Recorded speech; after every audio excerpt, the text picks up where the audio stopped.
மார்கழி 7 ஆண்டாள் நாச்சியார் அருளிய திருப்பாவையின் 7ஆம் பாசுரம். கீசு கீசு என்றெங்கும் ஆனைச்சாத்தன் கலந்து பேசின பேச்சரவம் கேட்டிலையோ பேய் பெண்ணே. காசும் பிறப்பும் கலகலப்ப கைபேர்த்து வாச நறுங்குழல் ஆய்ச்சியர் மத்தினால் ஓசைப்படுத்த தயிரரவம் கேட்டிலையோ. நாயகப் பெண்பிள்ளாய் நாராயணன் மூர்த்தி கேசவனைப் பாடவும் நீ கேட்டே கிடத்தியோ. தேசமுடையாய் திரவேலோர் எம்பாவாய். இப்பாடலின் பொருள் இவ்வாறு ஆண்டாள் நாச்சியார் கூறுவதாக அமைந்துள்ளது.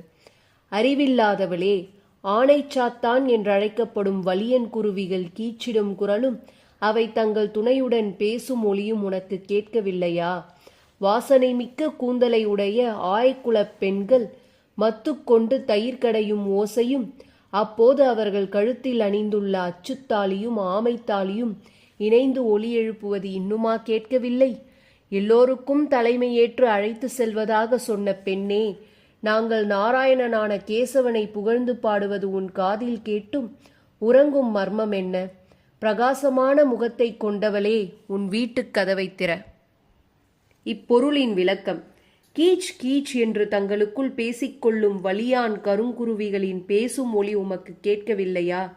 ஆயர்பாடியில் வாழும் ஆய்ச்சிகள் கண்ணன் உறக்கத்தில் இருந்து எழுந்துவிட்டால் தம்மை எந்த வேலையும் செய்ய விடாமல் தம் மீது சாய்ந்து சாய்ந்து கையை பிடித்து தடுத்து தயிர் கடைவதை தடுத்து விடுவான் என்று எண்ணி அவன் எழுவதற்கு முன்பாக தயிரை கடைந்து விடுவோம் என்று எப்படி தேவர்களும் அசுரர்களும் அமிர்தத்துக்காக பார்க்கடலை வேகமாகவும் விரைவாகவும் கடைந்தார்களோ, அவ்விதத்தில் வேகமாக கைவலிக்க மறுபடியும் மறுபடியும் சோர்வாகாமல் கடைவதால் அவர்கள் அணிந்திருக்கும் அச்சுத்தாலி ஆமைத்தாலி போன்ற ஆபரணங்கள் ஒன்றோடு ஒன்று மோதி எழுப்பும் ஓசையும் உமக்கு கேட்கவில்லையா?